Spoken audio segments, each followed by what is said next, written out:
Welcome to another episode of the Journeys of Not So Ordinary People podcast. I'm one of your co-hosts. I'm Dr. Joe Hamlett. And as always, I've got Dr. Dave Peltz alongside of me. How you doing, Dr. Dave? Wow, you said that like I'm a burden or something.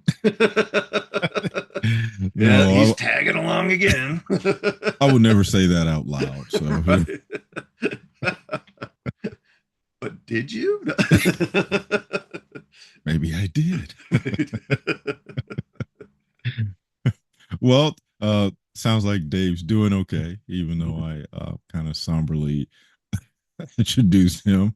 But yeah, again, thanks for tuning in. If you this is your first time, thanks for showing up, and maybe hopefully you'll gain something out of this. And for those who are coming back, thanks for your support. Thanks for being here. And as always, we just want to continue to help you with your journey. And so, as we've been talking about these last few weeks, our focus has changed, and we're really looking at helping that mid-career professional. So that's what our podcast is designed as now, or more focused on. Again, everything we've done up to this point is beneficial to everybody, regardless of what part of your career you're in.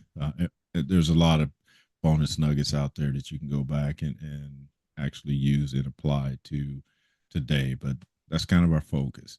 And I know I rambled a little bit, but again, just excited about our new direction. And so, with that, as always, one of us introduces and then passes the baton over to the next person. So, our topic today is designing your next 10 years, right? So, Dr. Dave, go ahead and Yeah, kick us off. yeah, we talked about this one for quite a little bit before we started the recording. And, you know, I think a lot of people mid-career are still focused on their mid-career. They're very much, I was very focused or hyper focused or just good with where I was at in my mode. Whether you're overachieving or whether you're just, you're mid career and you're comfortable. And that's kind of like where your focus is. And it, I had a couple of conversations with some of my mentors at that time that asked me that same question. Where do you see yourself in the next 5 to 10 years? What's your plans? And I'm like, um, well, I'd like to do these things, but I don't know how to do it. Do you have any suggestions? And they provided some good feedback. And they said, you got to think about where you're going. It's kind of like the analogy we've used before. I was in that boat just kind of drifting down the river a little bit instead of saying, hey, I need to be a little bit more deliberate about where I'm steering my mid career. And instead of just waiting for someone to tap me on the shoulder, say, hey, you're next.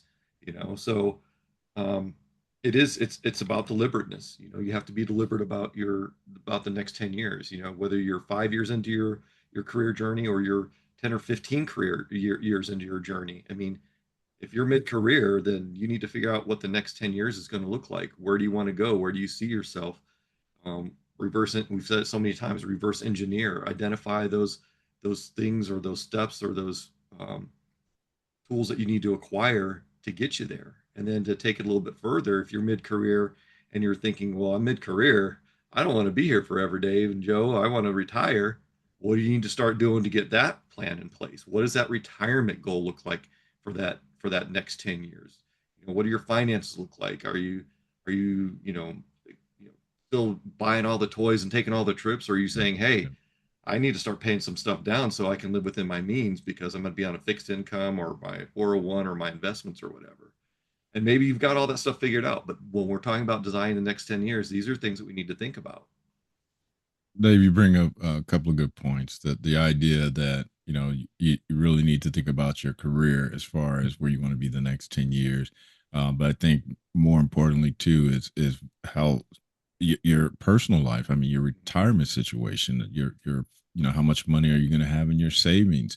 Those are also those things that you should start considering. And much like you, I didn't know where I was going to go, how I was going to get there, and it did take conversations with people who had been there or people that were older than me that were doing things, and you're looking at them now like, why are you doing those things? And that's what it was. They were preparing for that next level, that next season, whatever that looked like for them. And so, me now closer to that. starting to have those conversations and starting to look at, and like you said, having purchased a new vehicle, those types of things, because I don't want to be strapped down and have to do this to be able to pay for that. So a lot of those things have to be considered. But I often think, we talk about mid career. Um, I often, when I'm mentoring someone, I always tell them, regardless of their age, hey, these are some things you really need to start thinking about now. And not necessarily just 10 years, especially if it's a younger person. It's 20 years, it's 25 years. So where do you want to be in that time frame? Because the time definitely sneaks up on you. Yeah. And you don't have time to go back. You can't readjust. And so these are some of the things me and the wife are learning that we wish we would have known, 20 years ago, or in a better position to do those things. So even though we're talking about mid-career, it's never too early to start thinking about your next move, your next 10 years, your next 20 years. Even if you plan on working, till you're 70 years old, that's fine. But make sure you're putting all those things in place that if you need to leave, and, if there's a situation that you can leave, that's again why me and the wife haven't purchased any new big ticket items, just so that we're not strapped and have to do those certain things. Yeah, and to keep going down this walk, if you will, if you're hourly and you want to go to salary, that's part of that 10-year plan that you should be kind of looking at. What do you need to do to get there? Is it just putting in your time? Is it getting internal certifications? Is it increasing your proficiency? Or are you salaried and you want to move to management or executive leadership or something like that? Or maybe you're mid-career and you're like, hey, this is not what I thought it was going to be. I want to do this. I want to start my own business. I want to write a book. I want to go to school. I want to work for a different company. I want to try something new. That's part of that 10 years. What does that look like for you? Identify those things that you want or think you want and start putting things into place to make those happen. Because if you say, well, this is what the next 10 years, want the next 10 years to look like, and you don't do anything about it in 10 years, you're gonna have the same, you're gonna be in the exact same Right. situation just Same 10 years later. conversation. Yep, having the same conversation and wondering why people are passing you up or why people are have moved on when you to where they wanted to be because they did look at that 10-year window. Right.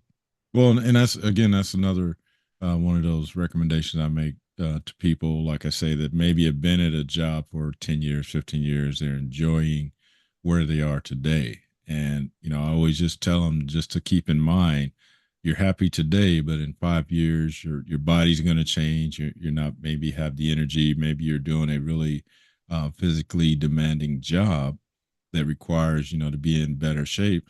But as you get older, your body starts to say, hey, I don't want to do that anymore. Will you be prepared to go to that next level? Like you say, go from an hourly to a salary, or go from frontline supervisor to maybe a higher level in the organization. Are you preparing for those types of things? Because, I mentioned before, time definitely creeps up on you. And so you don't want to be in a situation where, like, I want to change my career. Now you're 55 years old. And it's Well, we can even look at our military personnel. If you're going in at 18 to 20 years old, you're looking at a 20-year retirement by the time you're 38 to 40, right, maybe 45 because you want to get 25 years in. What does that next 10 years look like? are right, you are you planning at that 15-year mark right, after you retire, next 5 years of military, 5 years of civilian? What does that 10-year plan look like? Where do you need to be or want to be?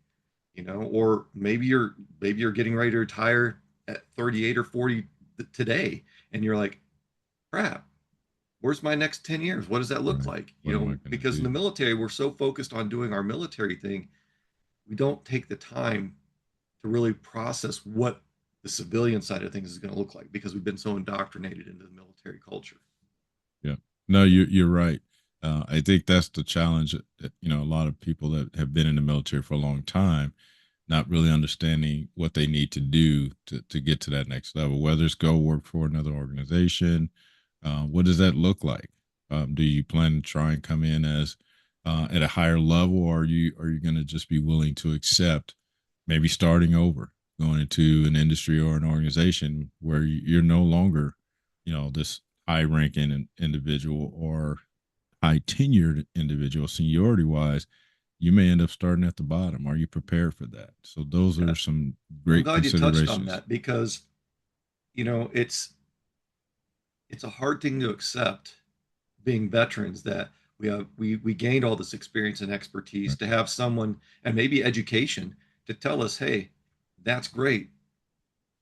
Doesn't mean crap to us because we don't understand it, or we like to hire right, veterans because we know your commitment stuff, but you have to start from the bottom or right, several levels below with a lot less responsibility. And in the military, once you get adapted to that level of responsibility, losing that level of responsibility can have it can be a punch in the gut sometimes. right. Absolutely. And I, having where I work today and, talk to a lot of veterans that come in with all this experience, education, like you say, but not being able to translate that to, someone on the other side of that hiring table.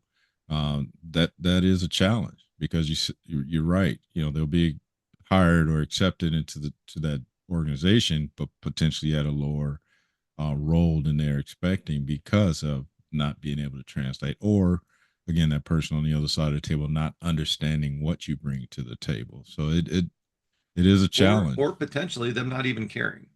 And That could be and too. conversely, it can also work to your advantage. I mean, we don't need to be all down, down, down, but maybe you do find an organization that's like, hey, we love veterans. We're going to bring you in where you need to be, where Right, you ought to be, and that could be not just veterans. That could be people from other companies, right, that are right. displaced Yep. or want to work for another organization because they want a different experience, or maybe they've been offered an opportunity to move up or come in to a great organization. That's wonderful, but what does that next 10 years look like? What did you do to get there? And what are you going to be doing for the next 10 years? Because it's not a fixed 10 years, it's a Right, rolling 10 years. right. It's Yep. not like 10, 9, 8, 7, 6, 5, 4, 3, 2, 1.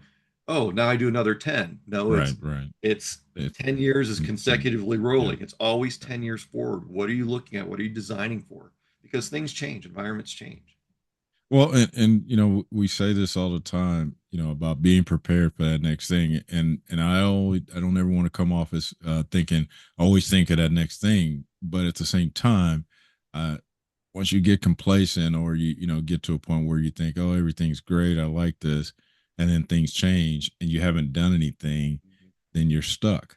Again, you haven't What are prepared, your you haven't. backup plans? What are Yep, your exactly. You don't have a plan B contingencies? or right. So that's why again I always just caution people to think about, if something happens today, what do you do? Where do you go? What skills will you be able to transfer? What other skills do you need to be able to transfer? So all that you should be considering all of that just because of how unstable the job market is, everything. So just keeping that in mind that you should be doing something. You should, like Dave said, it should be a continuous growth. Long gone are the days where you could stay at a company or organization for 30 years, get a pension, and sell off into the sunset. That's not the case anymore. Everything is so competitive and everything is advancing all the time. So if you don't Very stay, fluid. It's very fluid. yes. So if you're not staying current or, embracing that new technology, you're going to be left behind. So that's what we're talking about when we say, you know, designing your next 10 years. Uh, what do you plan to happen in that next 10 years? So, looks like we're 15 minutes into our 20 minutes, and this is when we decide we're gonna toss out our weekly challenge to you all. We Just a quick reminder: we do have the downloadable, fillable PDF for the weekly challenge journal that you can, as kind of companion to the podcast, so you can kind of track your own growth and progress and development on your mid-career journey. There's an assessment and a diagnostic that you can take that are also no cost, Yep. for you to kind of help you identify where your strengths are and where some areas you might need to work on. So this week's weekly challenge is we want you to identify 3 milestones that you want to achieve during the next 10 years. I'm going to say it again. Identify 3 milestones you want to achieve during the next 10 years as a way to develop that designing for the next 10 years. So that's the weekly challenge for you all. Yep. Have fun, enjoy. Um, again, provide us some feedback. Love to hear from you all. And yeah, so All right, Dave. So this is we're kind of winding down or wrapping mhm. up. So any final thoughts on designing your next 10 years? I would say we briefly mentioned it. Have those backup plans. Have those plans A, B, and C's that are maybe not backup plans. Maybe they're just additional tracks that you want to work on, as part of that design. We mentioned the three milestones. Maybe that's, going back to school. Maybe it's spending more time with the family. Maybe it's, preparing for retirement or finances, or maybe it is going after that big promotion or that lateral into another company or promotion in another company or, taking that next big step into your career, whatever that looks like for you, in, out, maybe becoming an entrepreneur, writing a book, becoming an author, starting your own podcast of all things. So yeah, I mean, just think about it. This is your career. Take charge of it and and make it happen. Well, that was actually where I was going to finish it off with too. Was the whole idea that this is your career. You are in the driver's seat. You define what success looks like to you. So a good start is understanding where you want to go for that next 10 years. What are you going to do? What do you want to go? And then we've said this before. Dave said it right before we got on the air, reverse engineering what that looks like. And so that should include if you need new certifications or if you need to go back to school, if you're looking to become an executive. I mean, what types of things do you need to Who do accomplish you need to to network with? right? Just all those things should be considered when you're thinking about that next 10 years. So, thanks for tuning in again to the Journeys of Not So Ordinary People podcast. We again, me and Dave want to continue to do this as long as you have us, as long as we continue to make an impact on you.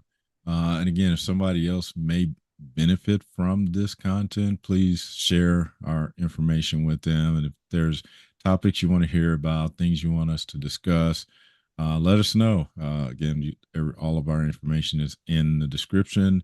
And like Dave said, grab those free tools. In the future, we hopefully will provide more tools for you. If you have any recommendations on what you'd like to see as a tool, let us know. Again, we want to make this worth your while, worth your time. So, with that, again, thanks for tuning in. And until next time, continue being your not so ordinary you.